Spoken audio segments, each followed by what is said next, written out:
Assalamualaikum warahmatullahi wabarakatuh. Halo sahabat cerita kehidupan. Apa kabar kalian semua? Syukur alhamdulillah kita bisa berjumpa lagi di channel ini. Salawat dan salam selalu tetap tercurah kepada junjungan kita, Nabi besar Muhammad SAW. Tidak lupa kami sampaikan salam sehat, salam sejahtera. Semoga kita semua tetap dalam lindungan Allah Subhanahu wa Ta'ala. Seperti biasa, kita akan berbagi kisah dari yang unik, menarik, sampai bikin nangis. Semoga bermanfaat.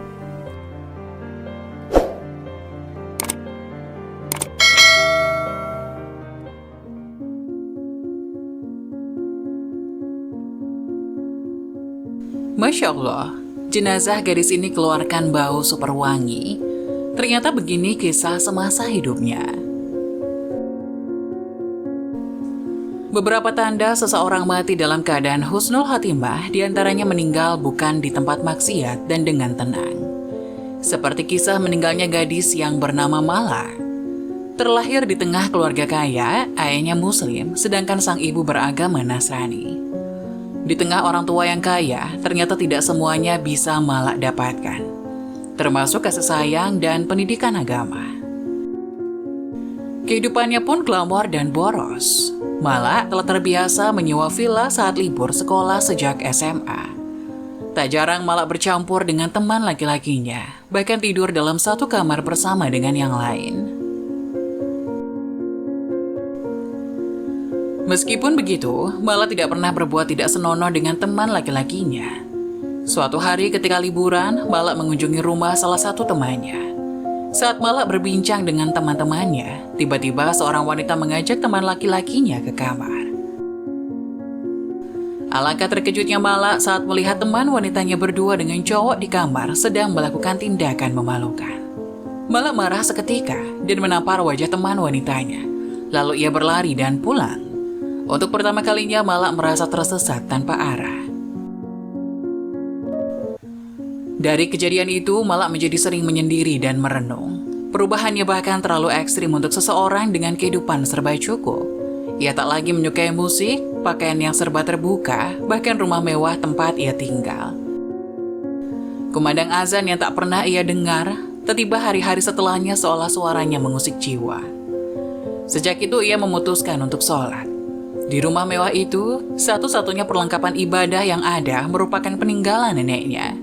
Mukena dan sajadah milik mendiang nenek ia gunakan untuk sholat. Dalam sholatnya, ia menyesali perbuatan yang selama ini ia jalani. Air matanya menganak sungai saat sujud.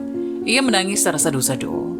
1 jam berdoa, ia pertama kalinya mengaku merasakan ketenangan batin. Saat pikiran jernih, Mala teringat akan pamannya yang alim. Ia pun memutuskan untuk belajar pada pamannya. Dari pamannya, Mala belajar agama Islam dengan kasih sayang, mulai dari cara wudhu yang benar hingga ilmu agama lainnya. Beberapa hari di rumah paman sekaligus guru agamanya itu, Mala tiba-tiba menguatkan tekad untuk belajar lebih dalam. "Paman, berapa lama waktu yang dibutuhkan untuk menghafal Al-Quran?" tanyanya. "Insya Allah 5 tahun, jawab sang paman. Dalam pikirannya, Mala khawatir tidak bisa menyelesaikan hafalan Quran, sebab usianya belum tentu mencapai 5 tahun ke depan. Namun dengan semangat belajar yang tinggi, sejak hari itu ia mulai menghafal Al-Quran dengan bantuan sang paman. Beberapa waktu berselang ketika Mala sedang menghafal Al-Quran, ayahnya datang dengan marah-marah meminta Mala pulang. Tapi Mala tidak mau karena ingin melanjutkan hafalan Al-Qurannya. Setelah perdebatan alot, akhirnya Mala diizinkan tinggal di rumah sang kakek. Subhanallah. Tak lama kemudian, Mala telah menghafal 30 juz Al-Quran. Belum mencapai target 5 tahun, ia sudah menjadi hafizah. Bahkan dalam waktu yang sangat singkat, hanya 3 bulan. Cita-cita yang selalu ia dengungkan dalam doa sekarang terkabul. Pasca bisa menghafal 30 juz dalam waktu 3 bulan, Mala mengadakan acara syukuran. Seluruh keluarga dan kerabat diundangnya. Semua telah berkumpul.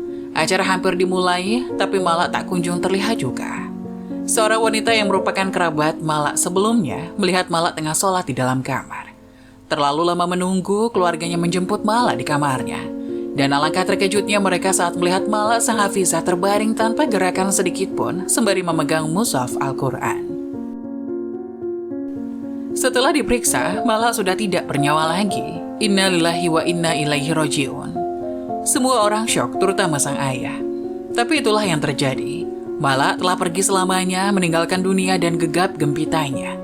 Acara syukuran menjadi tangisan dari para keluarga dan kerabat dekat. Mala meninggal dunia dalam keadaan baik. Seketika itu jenazah Mala langsung diurus. Mulai dari memandikannya, saat hendak dikafani, sebuah keajaiban terjadi. Kafan yang telah disiapkan tiba-tiba hilang. Karena tidak kunjung ditemukan, keluarga akhirnya menggunakan kain hijau yang terikat di sebuah tiang rumah sebagai kain kafan. Anehnya, kafan gadis penghafal Al-Quran ini beraroma harum. Kain itu berbau wangi terus-menerus setelah dipakai untuk mengkafani jenazah. Dari kisah ini tentunya semua harus telah menyadari bahwa suatu saat liang lahat menjadi rumah abadi. Oleh karena itu semua orang mempunyai cita-cita ingin meninggal dalam keadaan tenang atau dalam Islam dikenal dengan husnul khatimah. Semoga kisah tadi dapat memberikan hikmah dan manfaat untuk penonton semuanya. Jangan lupa like, subscribe channel ini agar tidak ketinggalan video-video bermanfaat selanjutnya.